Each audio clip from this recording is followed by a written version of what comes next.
So we are live. So River here with School of Celebrancy, first live broadcast of 2022.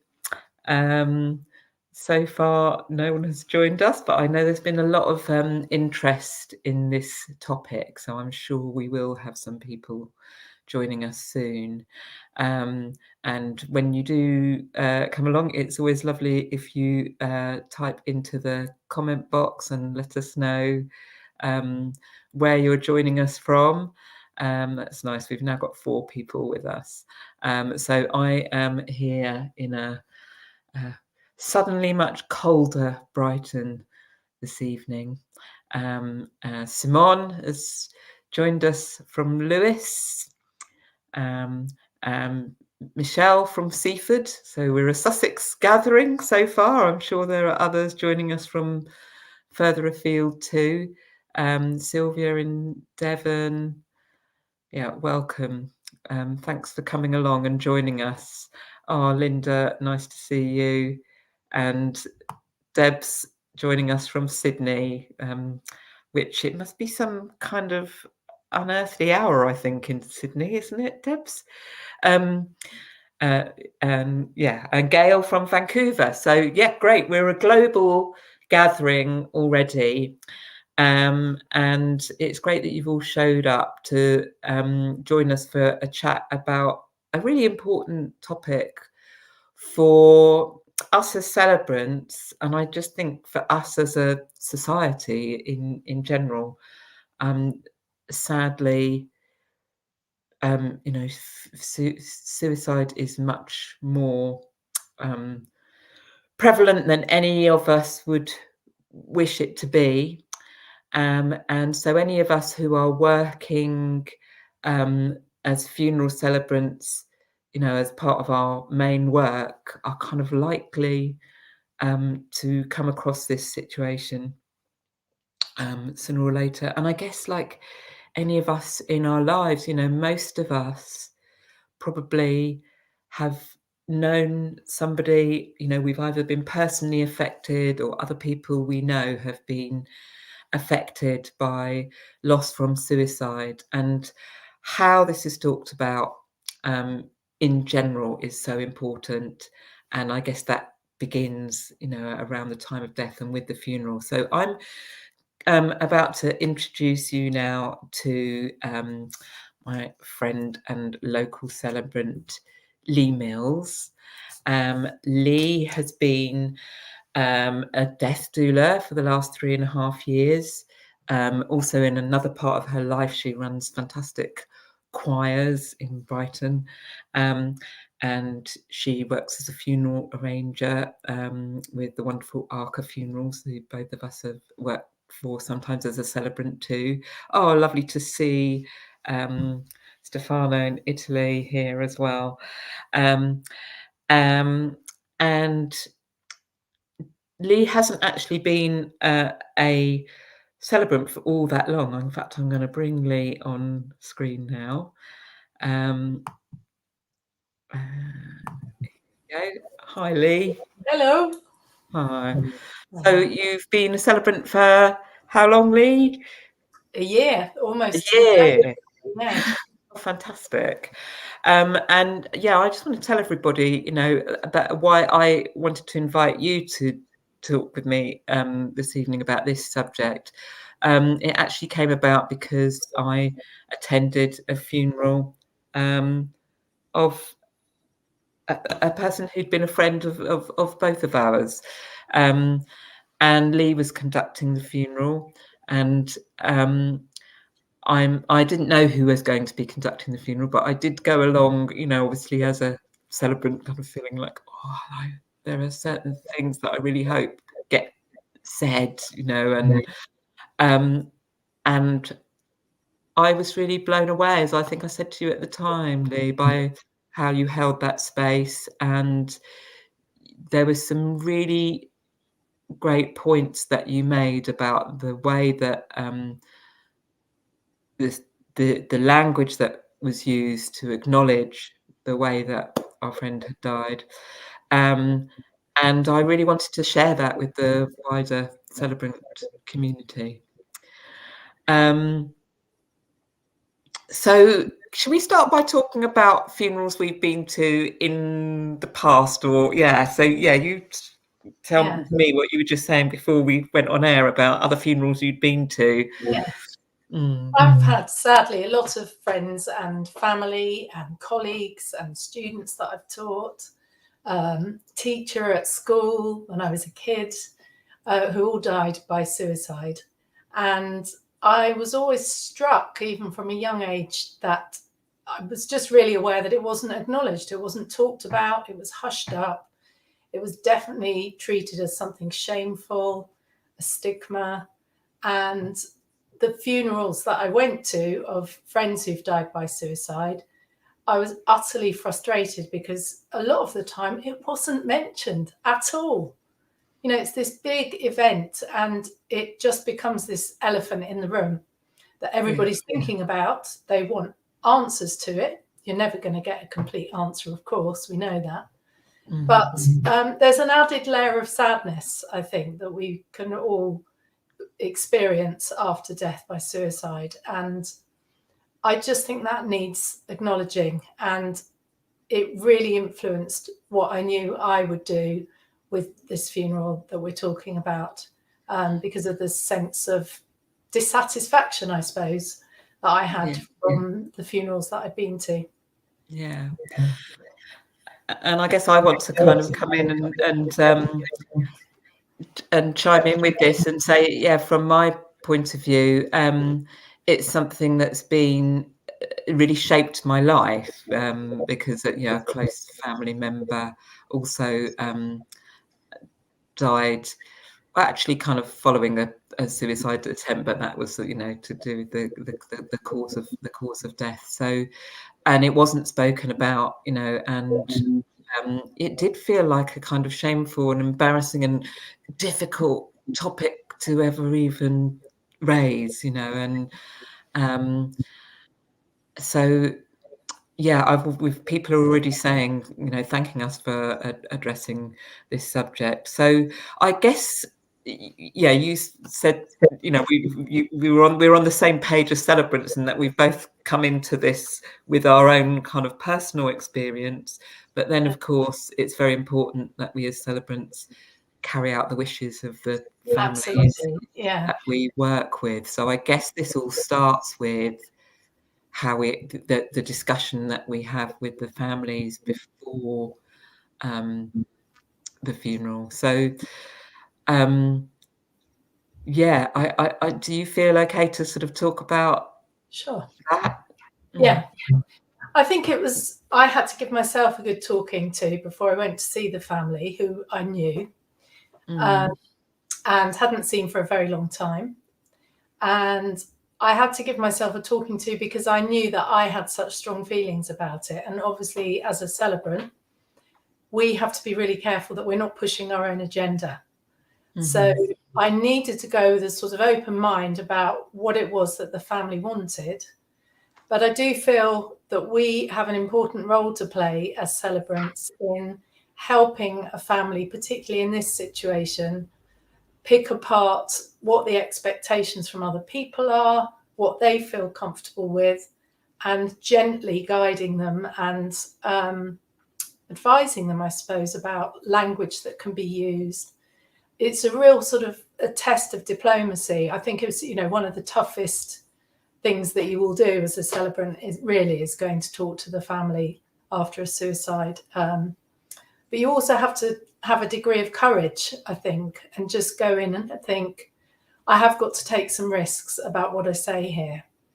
And when I first went, I knew that there was an issue about it being talked about because I knew from a lot of our mutual friends, other friends, that what hadn't been mentioned. A lot of them knew what had happened, but at her place of work, for example, there was absolute turmoil because the people that knew her knew what had happened, but the rest of the staff were just told that she died very suddenly, and they were just left completely flummoxed. It threw a real spanner into the works. It was very difficult.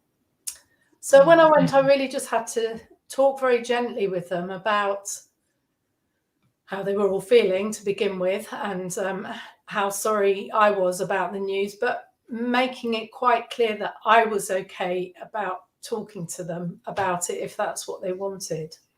And we started sort of talking about what the ceremony might look like. And we didn't get very far before I actually just had to take the bull by the horns and say, what we're not addressing here is the elephant in the room. Is it okay? And I sort of asked their permission. Is it all right for me to talk to you about what has happened? And there was sort of a little bit of dissent to start with, but then they were, yeah, we need to talk about this. And it really came from that. To begin with, when we were talking about writing the ceremony, they were actually asking whether I could use euphemisms. And I suppose that was at the point, maybe you could say it was pushing my own agenda, but I did say, look, we all know what's happened, and talking about it in terms that are sort of fluffed around the edges is not going to change what's happened. You have no reason to feel ashamed. And if we can use this funeral ceremony to make everybody who's there feel that they can comfortably talk about death by suicide using language that feels right and not euphemistic, we're doing not only the person who's died a very great service in talking about things more openly, but also giving the people that are there to grieve the chance to grieve properly. And so I had to tread very carefully. And I was also very aware that I would need to sort of run everything that I was going to say by them. And much to my surprise, after I said I will mention the word suicide, but I promise I won't use it repeatedly if that's really sort of landing difficultly with you. But let's use the term that all the mental health professionals use, which is that this person has died by suicide. They haven't committed suicide. It's no longer illegal. It's not an illegal act. Nobody has committed a crime. They didn't take their own life.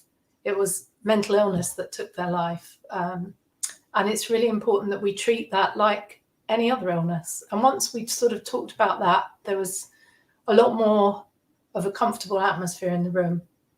And once they read the words that I'd written, they were okay with that.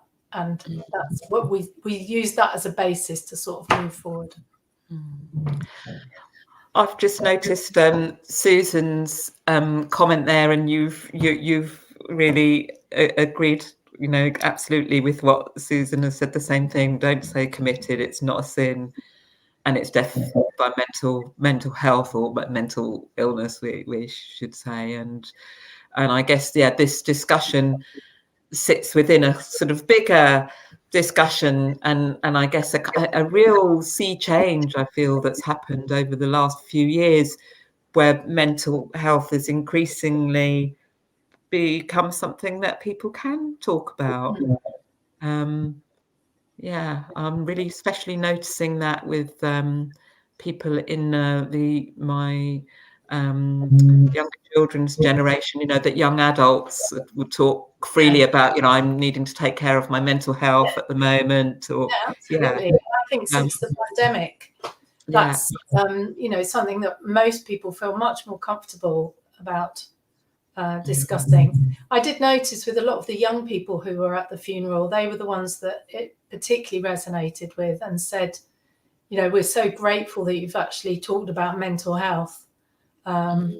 It's what we all needed to hear. So we do need to sort of address that very much so.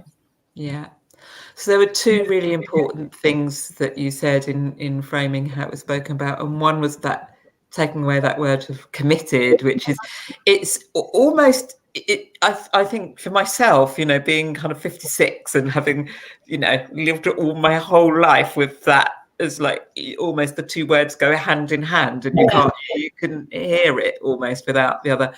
It just felt like such a fantastic kind of bursting of a big bubble to say, no, it's why do we use that word commit? And it is because it what's actually considered a crime and a crime against nature and God, I suppose, isn't it? It was only in 1961, wasn't it, that it was decriminalised. So we've both grown up, we were born not long after that. So it's not surprising that our parents' generation in particular, there was still that stigma attached to it. And we all grew up being told the same. So it usually takes a whole generation, doesn't it, for things to change. And we're gradually seeing that now.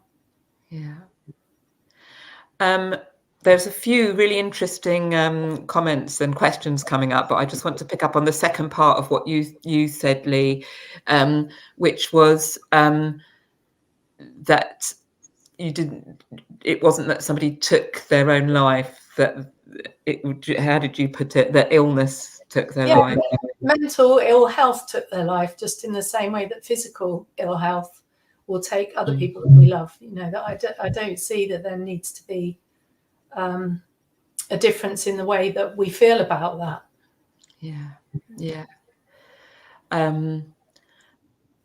And yet there so often is, because of all the sort of questions that come up. But I've also heard it said that depression can be a terminal illness, and I guess that's a sort of similar kind of framing of that. I think there's also the thing that I suppose differentiates it a lot between death by suicide and death by physical illness is that lots of people are left feeling angry sometimes about what's happened. They can't think that they would ever do the same thing. And we often hear people say, how selfish, how could they do that? Why didn't they call me? And I think it's really important to remember that mental health issues are so much more complex than just that one moment. It's very rarely one particular incident or feeling or one bad day that has caused that person to take that course of action. It's just a moment in time where people were feeling like there was no other option for them, really. And that deserves our complete empathy and understanding. I'm just looking at the questions that we're getting now. So Katie's asking, do you consider someone who opts for assisted suicide because of a painful disease or condition to have a mental health issue? My personal answer to that is absolutely not. I don't know about you, Lee. Yeah, no, I would agree. I've supported people as a death doula whose initial choice would have been to die by assisted dying, and that wasn't an option to them. And they were most definitely in their right minds, I suppose you could say. They thought about it long and hard. And for some of the people that I've assisted at the time of their death, you could see why they would have chosen that option. It's I have to be very careful. As a doula, we can't advise anybody about what their choices are at the end, and we can't be involved in that in any way. Just to make clear, you're not talking about assisting people with their dying. You mean assisting people as a doula rather than assisting people. Walking alongside them while they're dying and being present at their death, which is from natural causes. So Uli saying in German we have the term, I'm sorry, I don't know how to pronounce it, Uli, but I'm guessing it's something like Freitod, which translates into free death. And Uli says she prefers that term as it describes the individual's choice to end their suffering. And I think the very first funeral that I went along to as an adult, again, of a friend who had died by suicide, and it was the funeral was conducted by the lovely Belinda, who I don't know if you you met her too, Lee, who used to also work at ARCA. And I remembered kind of going to the funeral with this sort of sense of dread, because it felt like such a sort of bleak and awful thing that had happened. And I wasn't expecting it to be acknowledged, and I couldn't imagine how it would be held. And it was actually one of the moments that kind of made me really decide that this was the path that I wanted go along, because the space was held with such gentleness and tenderness, and the manner of my friend's death, you know, was addressed in that way, exactly, you know, as you're describing, to sort of name that thing in the room, because when there is something unnamed, it can become so powerful, can't it? And it can just hang like a heavy cloud across everything else that's said. And actually, I think your analogy of the bursting of the balloon is a really good one, because I think that's one of the services that we can perform actually as celebrants. Yeah. And certainly when I did this particular funeral, I wanted to address it right at the beginning. Yeah. And I could tell that the tension was just palpable. And you can understand why, having been there yourself. You know, you don't know what's going to be said. You don't know whether it's going to be mentioned. The first thing that I did was get everyone to talk to each other and introduce themselves, and crack a few jokes at the beginning before I started in it, just so that people could breathe, really. And then talked about what had happened and how we were going to address that, and how important it was that as a legacy for our friend, we needed to sort of get word out there that it's okay to talk about it. Yeah. And once that was done, there was just such a, well, you were there, River, but there was a real sort of sense that everybody could breathe again. And then we made a big point of saying that was just one tiny part of a life story. It's not the thing that defines that person. I think that's really important to remember as well. And absolutely, then to celebrate the person that they were. And it sort of had a natural rhythm to it, I think, where everybody realised that they talked about what needed to be talked about. They could all let go. It wasn't something that we were all hiding from or shrinking from. It had been dealt with, and now we could get on and celebrate the person without having to just focus on suicide, which was joyous. You know, we had lots to say about her. So yeah, absolutely. I'm just thinking, that I said about bursting the balloon, and going to my other friends and feeling like it was going to hang there like a heavy cloud, and then as soon as it's mentioned, that cloud disperses, and then absolutely we can then shine the light on, as we always seek to do as celebrants, on the person's life and everything that we love them for and everything that they loved in life, and sort of put it in context as it's actually a tiny moment, and it doesn't have to be the defining factor in how that person is remembered, just as it isn't in any other kind of death. You know, the manner of death is not usually the defining factor. Susan saying talking raises awareness of mental health and illness, and it's even more important to talk now with the climate that we're living with. Absolutely. Debs is asking, can you advise what words you use for the family who are confused and shocked by a loved one who passed this way? I think that's something that I've been really used to as a death doula, I suppose, is talking to people. We're always, during my training for that, we've always been very much encouraged to use proper language and not couch it in other terms. So yeah, I would always use the term with families that their loved one died by suicide, if that helps, and just acknowledging their pain about what's happened, but not calling it anything else, really. I always tend to use the words died, death. I don't use any other language. I don't talk about people passing away or and I've consciously do that now, almost sort of, get the word death into my opening words, or died or death.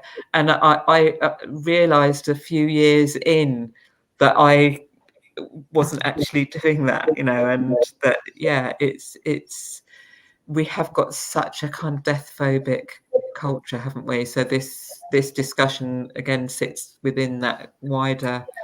And actually, lots of the clients that I deal with as a death doula, just say that that's what they prefer, that's what's going to be happening to them. They are going to die, and they don't want people to talk to them as if it's something that it's not. It's the same actually with, it's a different subject, but on the subject of physical illness, so many people that I work with on the doula side of my life say how they really can't stand hearing the words struggle, battle, fought bravely, and they really hope that won't be used anywhere near them. Yeah. I've had a few families specifically ask me, I'm not that it's language that I would use anyway, but people will say, please, whatever you say, don't say anything about. And I guess, as we're saying this, you've said it, and I'll just say it again. It's so important to run it by the family. I mean, I know not all celebrants do this, but for me, it just feels like an absolute must, especially those opening words where you're framing the service. Yeah. But it gives people such, for one, we're giving them control, and in a situation where they're dealing with huge events outside of their control. You're speaking for them. You're not speaking from yourself. So I think that's important. And I've sometimes found even if you just send them an opening paragraph to say, is this the kind of tone you're after? That really clears up any, misconceptions about which direction you're headed in. And I know that for a lot of people, it can be so reassuring to know that they know they're going and they know what's going to be said. And it's about sort of holding what's in the room as well, isn't it? It's about naming, and I always usually make a point of kind of naming the kind of emotions that might be in the room as well, and the things that people may be feeling there, which I remember you doing as well, talking about people's shock and disbelief, or that all the questions that people ask themselves under these circumstances.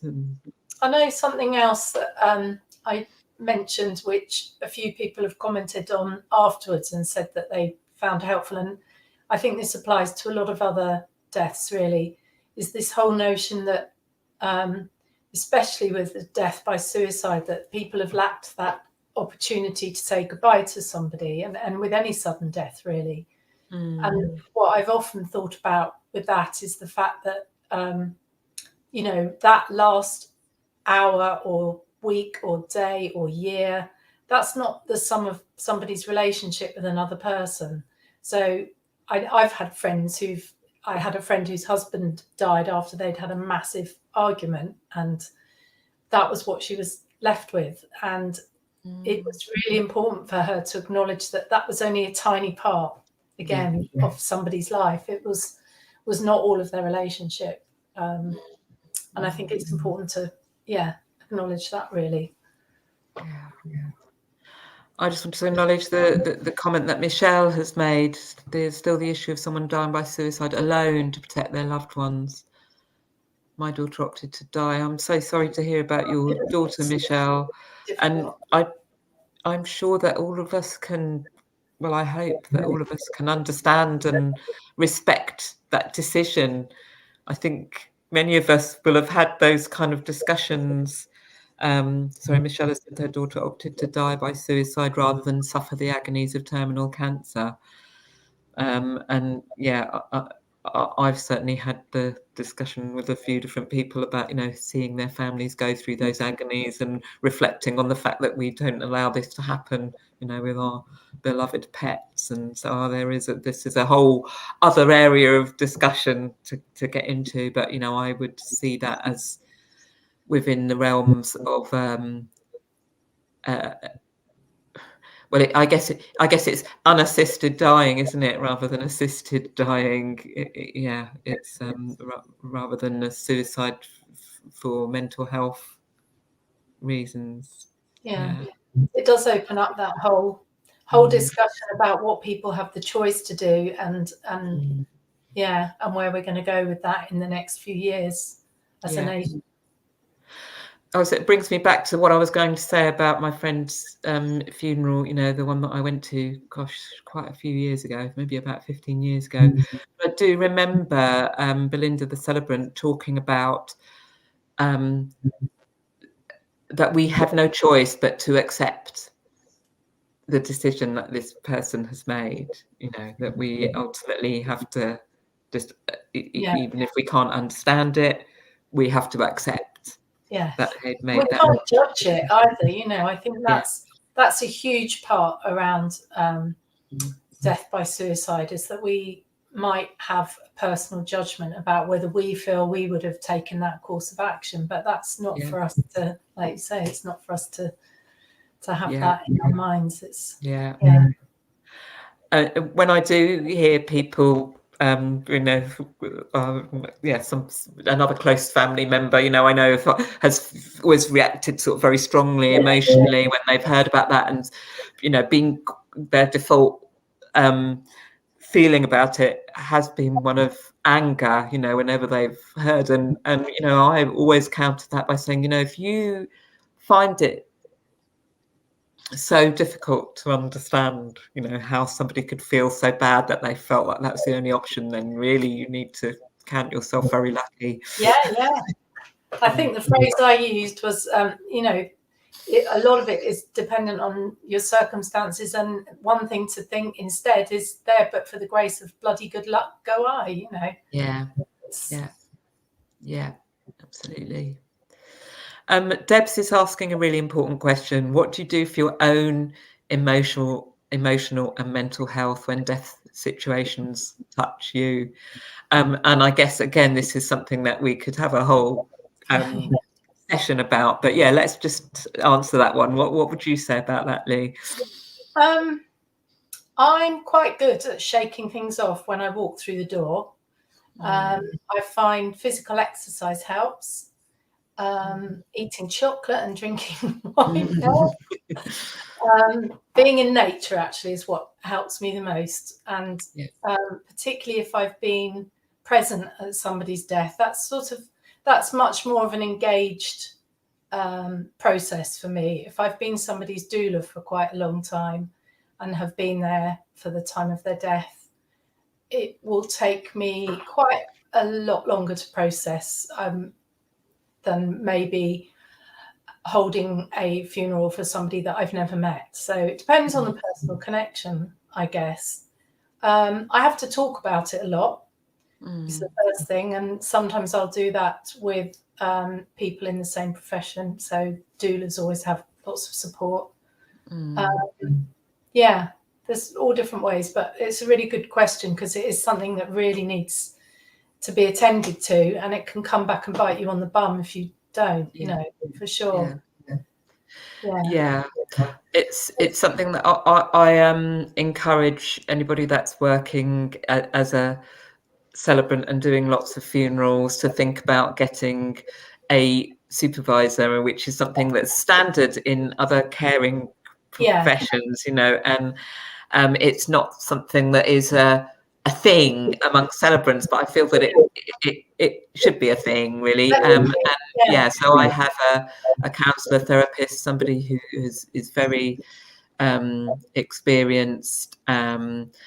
She works a lot with clients in a hospice and their families, so you know, very much understands the whole kind of death situation, and you know, I've found that to be an invaluable means of support as a celebrant, and that's helped me to sort of develop rituals as well. You know, when you were talking about nature, you know, I often do a little sort of ritual after a funeral where I'll go and, you know, it might be making a mandala, you know, out of found things in the woods, or it might just be as simple as sort of picking up a stone and putting it under the tree. But, you know, with that, for me, is that I bring to that act a kind of intent of just laying down, you know, what I've been carrying, you know, for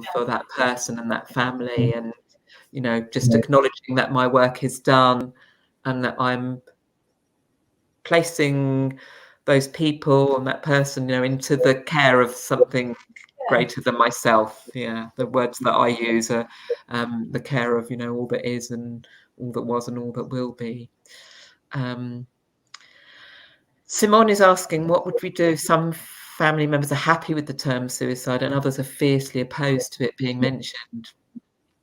Well, that kind of happened with this particular funeral because one of the children was really opposed to the term suicide, and after speaking to the other family members, they kind of came around more quickly than he did. I guess, I mean, ultimately it will be down to the family to decide as a group what language is used, but I suppose all you can do is kind of gently hold them and make suggestions about how you will use that term if that's what the others think you should do. And they were lucky because they were all really supportive of one another. And, you know, we all decided that if that was going to really, really upset him on the day, then of course it wouldn't be used. But a combination of them sort of talking through things with him and me sending suggestions about how I could use it once, and then we've addressed it. He came around really quickly, and actually afterwards, immediately as we were walking to the burial site, he just came up behind me and said, "You were completely right." And he said afterwards, he said, "It really helped me to hear it in that context." And now he's kind of not so frightened maybe of the words. So I hope anyway, you know, it's a big thing to take if that's something that lands really difficultly on your ear. It's hard to change your way of thinking, and I'm really glad that he did. I guess I'm looking at your question, Simone. Sorry, we've got a little bit of feedback. I'm looking at your question and thinking it's not just, it doesn't come up just about this particular issue. It's a wider question of what do you do if a family have disagreement amongst themselves, and what do you do if a family's decision is very different from what you personally might think might be the best one. You know, I guess for me this like comes up around people's decisions of whether or not to bring children to a funeral, for example. And I think all we can do is just, you know, just try to very gently and intentfully, you know, hold that space for discussion and perhaps ask questions rather than expressing opinions could be a good one, you know, just sort of you know, perhaps without becoming counsellors, but just maybe ask, you know, what perhaps, you know, why is it that it feels that you feel that way?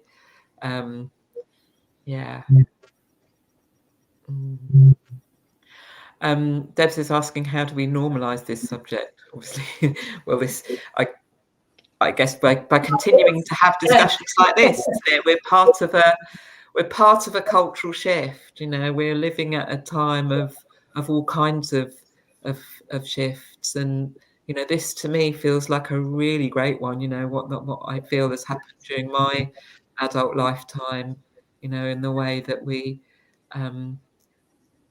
talk about these issues. You know, issues of suicide, of mental illness and mental health, just come on in leaps and bounds away from something that was so hushed and felt so stigmatized and so shameful and so difficult to talk about.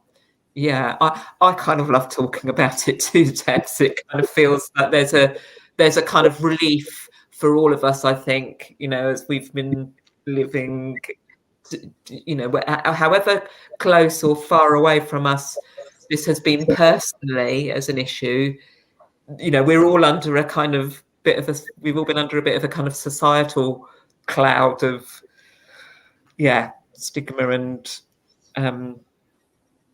trauma about it, I suppose. I think one of the main ways we can normalise it is by, agreeing that we use the same term, because I think that really helps. And talking to people about using the language that's used around mental health services. I agree. So I think we can probably all sort of do our little bit. There's 17 of us, or 19 of us, counting me and Lee, as part of this discussion now. And I guess that all of us might go and have further discussions about it. And I know that there'll be other people, because there always are others that come and catch up with these discussions afterwards. Are there any more burning questions that anyone has for myself and or Lee before I'm going to bring the discussion to a close soon, but or I wonder if there's anything else that you really wanted to say, Lee, whilst we've got this space. No, just good luck. I think it's a tricky one, but it's really one of the greatest services that you can perform for a family who've been through this trauma, actually, is to how you talk about it and how you allow people to grieve afterwards, because you are sort of, you're facilitating that grieving process at the funeral. I think is just an enormous privilege and a real service that you can do for people that have called you in. So don't shy away from it. It's a good one to do. It can make you feel like you've done something helpful. I just want to acknowledge Frances's comment about the subject of covert forms of suicide. I don't know if I would describe it as that, but such as through addiction. And I guess, it's another aspect of deaths that are associated with mental ill health and suffering and trauma, I guess, isn't it? And there's just something about how those are acknowledged too. It's about honesty, isn't it? And making sure a family are comfortable, but it's all about being honest about what's happened, really. You've reminded me of something that I wanted to say about this, which is about funerals after suicide, but about funerals generally as well, and about what it is we do when we hold space in a funeral. And I'm thinking about those funerals that I have been approached with dread in case the first one, some trepidation and anxiety, in the case of the one that you were conducting, Lee, and I didn't know who was going to be holding it and how they were going to be holding it. But in a situation where it is so awful, it is the hardest thing that we ever have to face, the death of our loved ones by whatever cause. If we as celebrants are able to hold a space where it feels possible, to be together and to celebrate somebody's life, regardless of what has happened, we can create an island of possibility that it's going to be okay. We are going to be able to live with what has happened and still be able to keep celebrating our memory of somebody, and as I said before, all that we loved and all that the person loved. And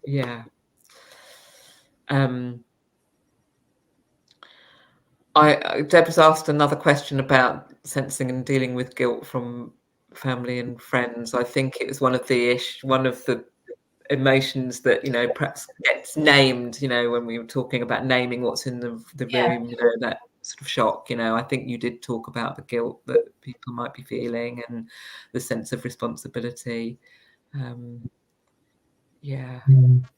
It's important to address that as well, because you're right, Deborah, there will be people in the room who are feeling that exactly, and it's just acknowledging that and trying to talk about it openly and honestly, I suppose.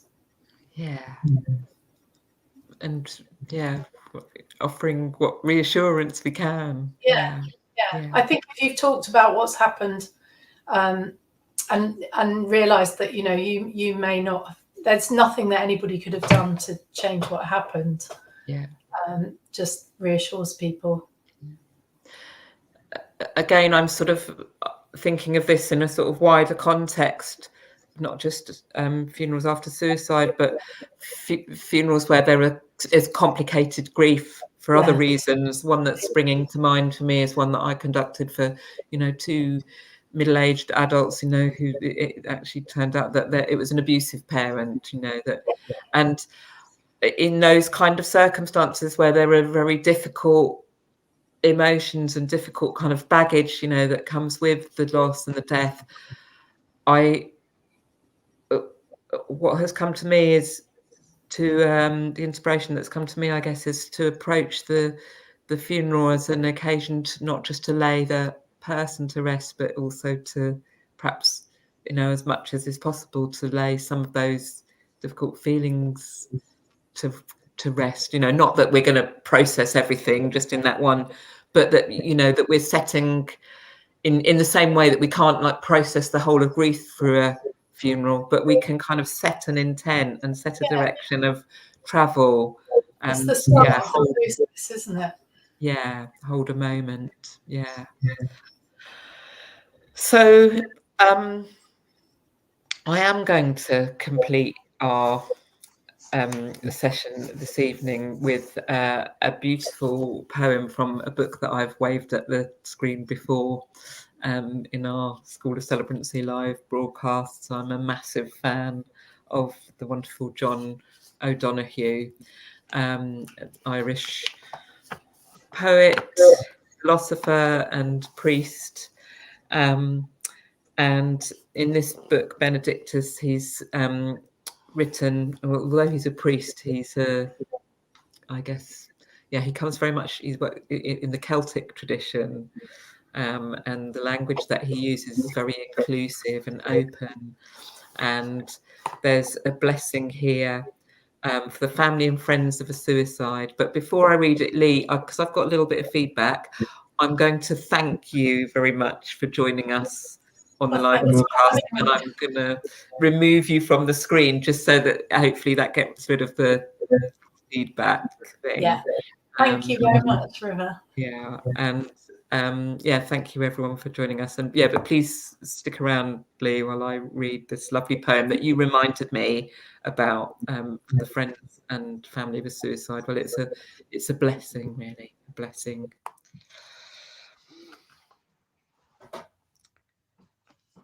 For the family and friends of a suicide. As you huddle around the torn silence, each by this lonely deed, exiled to a solitary confinement of soul, may some small glow from what has been lost return like the kindness of candlelight. As your eyes strain to sift this sudden wall of dark, and no one can say why, in such a forsaken, secret way, this death was sent for. May one of the lovely hours of memory return, like a field of ease amongst these gravelled days. May the angel of wisdom enter this ruin of absence and guide your minds to receive this bitter chalice, so that you do not damage yourselves by attending only at the hungry altar of regret and anger and guilt. May you be given some inkling that there could be something else at work, and that what to you now seems dark, destructive, and forlorn might be a destiny that looks different from inside the eternal script. May vision be granted to you to see this with the eyes of providence. May your loss become a sanctuary where new presence will dwell to refine and enrich the rest of your life with courage and compassion.